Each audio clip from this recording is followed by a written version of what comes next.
बिस्मिल्लाहिर्रहमानिर्रहीम। अस्सलाम वालेकुम नाज़रीन। पहले तो कुछ क्रिस्पी 3-4 खबरें हो जाएं जो तकरीबन बरजस्ता ही हैं। एक तो परवेज़ इलाही साहब ने अपनी कैबिनेट को नवाजने का बहुत बड़ा अज़म कर लिया है और सारी कैबिनेट को नई ब्रांड न्यू गाड़ी लेके दे रहे हैं और उनको नवाज रहे हैं। जब ऐसी हुकूमत होती है इन हालात में, चाहे मरकज़ में हो या सूबाई हुकूमत हो, तो आप देखते हैं कि उनको बेतहाशा वज़ीर मशीर भी रखने पड़ते हैं, उनके लिए कौमी ख़जाने के मुंह भी खोल दिए जाते हैं। बहरहाल अल्लाह भला करे, किसी न किसी का तो भला हो रहा है। इनके वज़ीरों को नई गाड़ी मिल जाए, चाहे मरकज़ के लोग शहबाज शरीफ साहब भी दे दें, ये भी दे दें, शायद कुछ दिन दोनों के अच्छे गुजर जाएँ। फिर एक और तहरीक इंसाफ वालों ने 5-6 दिन बहुत क़यामत खेजी का मंज़र बर्पा कर रखा था और ये था कि नेटफ्लिक्स एक बहुत बड़ी ऐप है जिसके अंदर दुनिया की बड़ी बड़ी मशहूर सीरीज़ और बड़ी बड़ी काम की फिल्में लगती हैं। उनको दे दी जाती है, वो लगा देते हैं, कुछ के वो राइट्स देते हैं जब वो देखी जाती हैं, कुछ का कॉन्टेक्ट कैसे होता है। अब तहरीक इंसाफ वालों ने एक फ़िल्म बनाई जिसके ऊपर अल्लाह ताला ने एक पेशा दे दिया है झूठ बोलने का, और ये भी एक अल्लाह का अज़ाब होता है कि आप झूठ सोचें, झूठ प्लान करें, झूठ बोलें, झूठ की तरवीज करें, झूठ की इशाअत करें, और ज़ाहिर है झूठ का मतलब है कि बोहतान। तो ये भी अल्लाह के एक पकड़ है जिसमें तहरीक इंसाफ, इमरान खान समेत और उसके लवाहिकीन सारे फंसे हुए हैं। उन्होंने कहा जी नेटफ्लिक्स जो है नवाज शरीफ साहब और शहबाज शरीफ साहब, मरीम नवाज साहबा के ऊपर एक उनकी करप्शन पे बड़ी दास्तान लिख रहे हैं। जब भी ये बात करते हैं तो हमेशा तहरीक इंसाफ वालों को कहता हूँ कि भाई बड़ा ही मोतबर अखबार है। सिमन क्लार्क ने एक रिपोर्ट शाया की है जिसमें उसने इमरान खान साहब पे वो चार्जेस लगाए हैं कि इमरान खान साहब अपना ये चेहरा लेके मगरिब, जिसको बहुत जानते हैं, वहाँ नहीं जा सकते। कि फाइनेंशियल टाइम्स की रिपोर्ट जो है इनके ऊपर एक धब्बा है स्याह, इनकी सारे की सारी वो किरदार जो था वो कम अज़ कम हमारे लिहाज से तो बेशुमार जगह पे धड़ाम से ज़मीन पे गिरा हुआ है। फाइनेंशियल टाइम की रिपोर्ट ने तो बखिए उधेड़ के रख दिए हैं। और किसके साथ नथी कि आरिफ नकवी के साथ। वो आरिफ नकवी जिसको 280 साल की जेल जो है अमेरिका में सुनाई जानी है, और वो उसने अपने जब उसे पहली दफ़ा अरेस्ट किया गया हीथ्रो एयरपोर्ट के ऊपर आज से 3 साल पहले या 3.5 साल पहले, तो उन्होंने कहा जी कि आप कोई बताएं किससे कॉन्टैक्ट करें। तो उन्होंने कहा मेरा कॉन्टैक्ट है इमरान खान, वज़ीर आज़म पाकिस्तान, और ये उन्होंने उनको टेलीफोन नंबर दिया इमरान खान साहब का। उन्होंने कहा मेरे बारे में वो करेंगे। फिर सफाई आपने देखा नहीं था, इमरान खान साहब ने कहा कि वो देखो जी आरिफ नकवी साहब को जी पकड़ लिया गया, और उनकी 2-4 सफाइयाँ भी दी, जैसे फरा गोगी की या बच्ची फरा की जो है सफाइयाँ आती रही हैं कि उससे क्या कसूर किया। उससे पहले ये इमरान खान साहब जहांगीर तरीन साहब की, अलीम खान की, हर एक की सफाइयाँ देते रहते थे कि चलो को। और फिर रियाज मलिक साहब के लिए तो वो जान हथेली पे रख के या जान की बाजी लगा जाते थे। ये पैसे वाले लोग जो है ना, इमरान खान साहब को पता है कि इसे लेना कैसे है, उनको नवाजना कैसे है। सारों को नवाजा है कौमी दौलत से, और सारों से ईंट है माल मुफ्त दिले बेरहम समझ के। चुनाचे फाइनेंशियल टाइम्स की रिपोर्ट में इमरान खान ने क्या करना था, नेटफ्लिक्स के ऊपर ये मूवी आनी थी।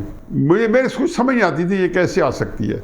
फिर मेरा ख्याल था कि आएगी तो जाहिर है कि नवाज शरीफ और शहबाज शरीफ ने जैसे पहले डिफेमेशन कर दिया था डेली मिरर पे भी और ब्रॉडशीट के ऊपर भी, ना सिर्फ ये हजीमत उठानी पड़ी, पैसे देने पड़े, जुर्माना हुआ, वकीलों के पैसे दिए दोनों ने। यहाँ पे तहरीक इंसाफ वाले की किसी ने सुना है कि आपने कोई माफ़ी मांगी हो। इमरान खान साहब ने कहा हो कि मैं और शहजाद अकबर बड़ी प्रेस कॉन्फ्रेंस कर रहे थे इसी के ऊपर शहबाज शरीफ के ख़िलाफ़, हम कौम से माफ़ी मांगते हैं, एक गलती हो गई, बाकी ताकि बाद कौम को बताएंगे जी ये गलती हो गई है।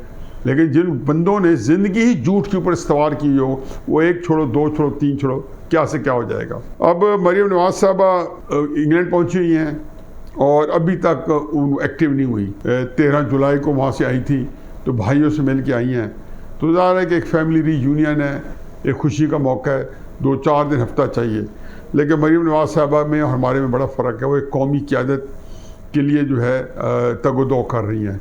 तो कौमी क़यादत वालों के लिए इतनी गुंजाइश नहीं होती कि कई महीने जो है वो फैमिली रीयूनियन में लगा दें। मेरे ख्याल में उनको कमर कस लेनी चाहिए और जो भी कुछ कर रहे हैं उसके लिए वहाँ से बैठ के फैसले करें।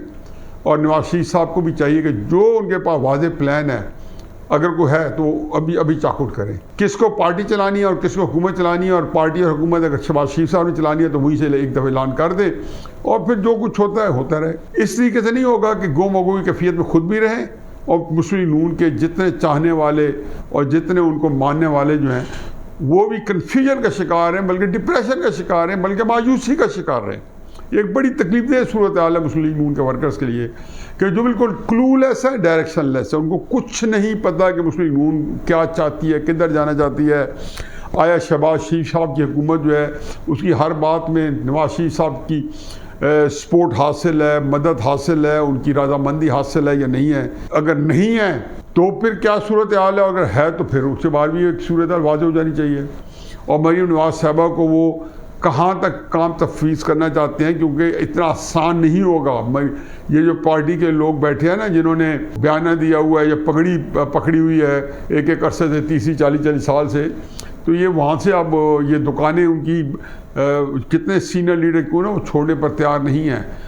तो इसलिए ये ना समझें कि आप नवाज शरीफ साहब मरीम नवाज साहबा को लॉन्च करेंगे और एक्सेप्ट कर लेंगे। उनको बड़े तरीके से एक रेजिस्टेंस के बाद उनको अपने रास्ते बनाने पड़ेंगे और उससे कोई मायूस नहीं होना। शुरू में बहुत शायद नुकसान भी हो जाए, कई पार्टी लीडर बगावत कर दें तो करने दें।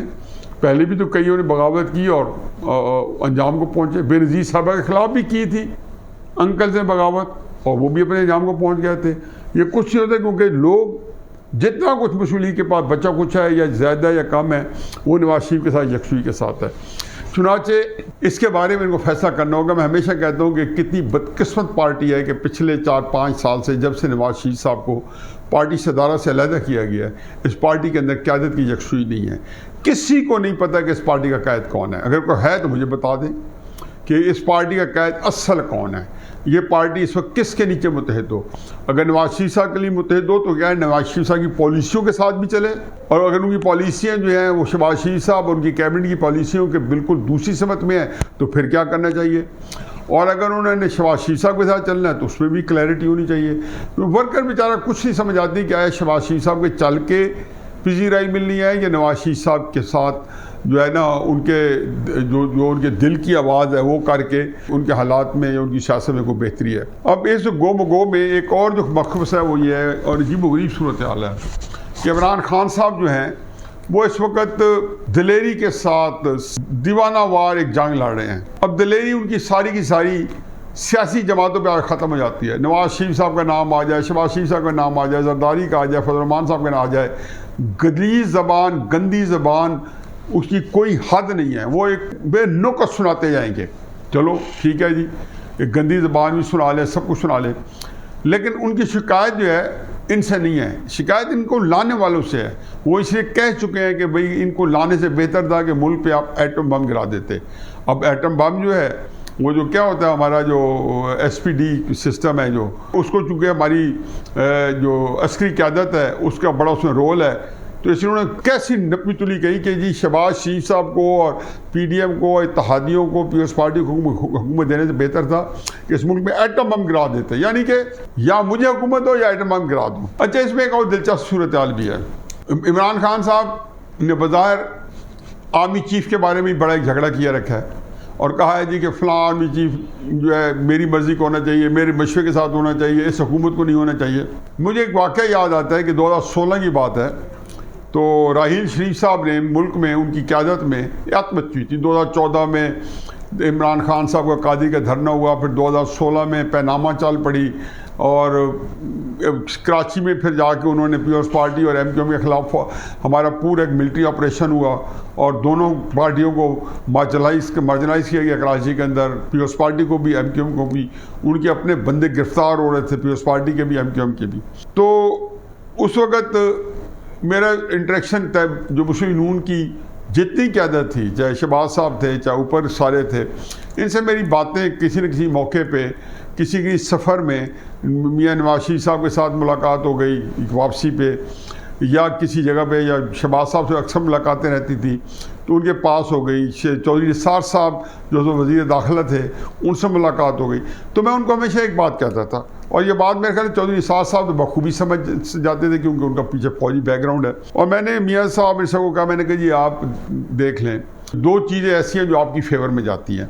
एक चीज़ है कि जी जो लॉकडाउन इमरान खान साहब ने शुरू किया हुआ है और इसके पीछे एस्टेब्लिशमेंट का हाथ है, क्योंकि सुप्रीम कोर्ट जिस तरह दो जानू आसिफ सईद खोसा साहब की क़यादत में सो मोटो लेके आगे दो झुकी थी इमरान खान साहब के सामने, तो इमरान खान साहब नहीं थे जो जब ये लाठी मेरी है तो भैंस क्यों तुम्हारी है, वो डंडा बरदार फोर्स थी उनके पीछे थी। तो मैंने कहा जी ये आपका कुछ नहीं बिगाड़ सकते जनरल राहील शरीफ साहब, क्योंकि नवंबर में रिटायर हो जाना था।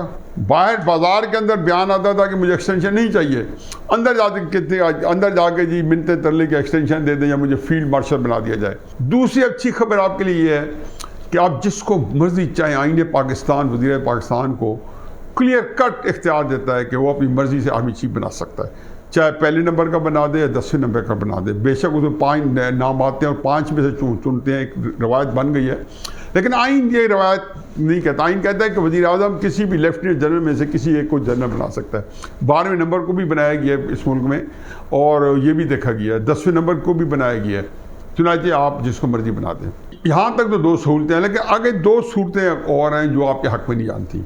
जो आपके दिल में आएगा जिसको मर्जी आप बना देंगे, वो वहीं से शुरू करेगा जहां राहील शरीफ ख़त्म करके किया है। ये बात मैं कब कर रहा था? 2016 में। कब? 29 नवंबर 2016 से 2-3-4 महीने पहले। फिर दूसरी बात यह है कि एक बयानिया पूरे पाकिस्तान की फ़ौज के अंदर दिया गया है कि नवाज शरीफ जो है वो मोदी का यार है, यानी कि मोदी की शक्ल जो है नवाज शरीफ के अंदर नज़र आती थी, नवाज शरीफ के अंदर मोदी का चेहरा लोगों को नज़र आता था। ये हमारे इदारों ने बड़े इनमाक से ये बयानिया दिया। चुनांचे आपके खिलाफ फौज एक पेज पे आपसे नफरत करा दिया उन्होंने अब ये चीज़ बेच के। लेकिन जो असल दिलचस्प बात है वो ये है कि इमरान खान साहब के अब तनाजुर में देखें, इमरान खान साहब के तनाजुर में बैन ही यही सूरत हाल है। इमरान खान खुद कहते हैं कि मुझे फ़ौज निकाला। इमरान खान साहब की बजाय दुश्मनी और सोशल मीडिया की दुश्मनी फ़ौज से है, फ़ौज की भी क़यादत से, और क़यादत में भी जनरल बाजवा को उन्होंने पिक किया हुआ है। अजीब बात नहीं कि इमरान खान साहब किसको मिलना चाहता है? जनरल बाजवा को। कितनी तड़प है उसमें जनरल बाजवा को मिलने के लिए, कितने जतन किया उसने, कितने लोगों को उसने अप्रोच किया। यानी कि शहबाज शरीफ जरदारी जब फजलुर रहमान साहब से वो नहीं मिलना चाहता, लेकिन जिसने उनको निकाला उनसे मिलना चाहता है। ये इसमें मैं समझता हूँ हमारी इस्टेब्लिशमेंट की खुशकिस्मती है कि जो इस बंदे को जूते मारते हैं वही बंदा उनको जूते चाटता है। इमरान खान साहब परसों भी प्रेस कॉन्फ्रेंस में कह रहे थे कि मैं बैक चैनल राब्ते हैं। ख्वाजा आसिफ ने कल कह दिया कोई राब्ता नहीं है, वो कह रहे हैं उनसे राब्ते नहीं तो फौज से राब्ते हैं। फिर ये भी एक नजी महफलों में आम कहता है कि जनरल बाजवा भी करप्ट है, यानी कि ये भी नहीं है कि वो चूँकि शहबाज शरीफ वगैरह से इसलिए नहीं मिलना करप्ट है बकौल इमरान खान साहब के, और अल्लाह ताला का फजल करम है कि खुद नीले पीले हुए करप्शन के अंदर एक मिनिस्टर एक इमरान खान समेत कई तफसीलें बता चुके हैं करप्शन की, उसको छोड़ें। लेकिन जनरल बाजवा के बारे में इमरान खान साहब की सेटल ओपिनियन है, और सारे जनरलों के बारे में कोई बहुत करप्ट है और इनकी अगर तहकीकात हो जाए तो इनमें से एक भी नहीं बचेगा। लेकिन मिलने के लिए तड़प किसके लिए? जनरल बाजवा के। आरिफ अलवी किसके पास गए? जनरल बाजवा के घर गए कि इमरान खान से मिलने। मुलाकात किसकी? जनरल बाजवा से। मुलाकातें एक हुई हैं, 2 हुई, 3 हुई, इससे कतई नज़र मुलाकात किससे की? जनरल बाजवा से। खुशकिस्मत हमारी एस्टेब्लिशमेंट कि जिसको जूते मारते हैं वो उसके पहुँच तलवे चाटते हैं। इमरान खान साहब खुद कह चुके हैं, कुछ 50-60 तकारीर के अंदर और कुछ 30-40 इंटरव्यू के अंदर कह चुके हैं कि इन हैंडलर्स ने, इन गद्दारों ने मोहरे बिठा दिए। मुझे मेरे ज़राए ने बताया कि जी प्रेस खटक से लेके हर बंदे से लेके शौकत तरीन ने अपने घोड़े दौड़ाए, असद उमर अपने पुराने तल्लुकात पे बुरुए काल लाया कि इमरान खान साहब की बाजवा की मुलाकात हो। आरिफ अलवी ने बड़ी मिन्नत तरले से की है, राफेल आई अमेरिका से, उसे कहा गया कि मेरी जनरल बाजवा से मुलाकात की जाए। इमरान खान साहब की जनरल बाजवा ने बेइज्जती की उस मुलाकात के अंदर खरी सुना दी और कोई हौसला नहीं दिया। लेकिन मजाल है दिल मैला हुआ हो, मजाल है दिल बुरा हुआ हो। तो ये एक पाकिस्तान की एक बदकिस्मत स्टोरी है कि जूते भी एस्टेब्लिशमेंट से, इमरान खान साहब उसी के नीचे। सियासी जमातों के साथ इससे अंदाज़ा लगाएं कि इन लोगों के अंदर कितना एक पाकिस्तान के लिए कितना एक जहर भरा हुआ है कि निज़ाम के ख़िलाफ़ ये साजिशें जो होती हैं उन लोगों के साथ ये मिलकर बैठने के तैयार है इमरान खान साहब। एस्टेब्लिशमेंट के साथ आज भी गले उनके साथ शिकायत यही है, इनको हटा दो, मैं हाजिर, माई बाप हो। ये टोटल कथा कहानी है। लेकिन अच्छी खबर ये है, और मेरा जो तकिया नामुसली नून से है, मैं तो बता दिया कि मैं बड़े मायूस हूँ जिस ऐसा से। लेकिन एक मेरा आखिरी जो बात है वो सिर्फ इतना मेरा तकिया है। इमरान खान साहब जो हैं उनको जो जूते पड़ने हैं, उनको जल्लत और रसवाई जो मिलनी है, वो इंशाअल्लाह एस्टैब्लिशमेंट से ही मिलनी है और ज़रूर मिलनी है। वमा अलैना इल्लल बलाग।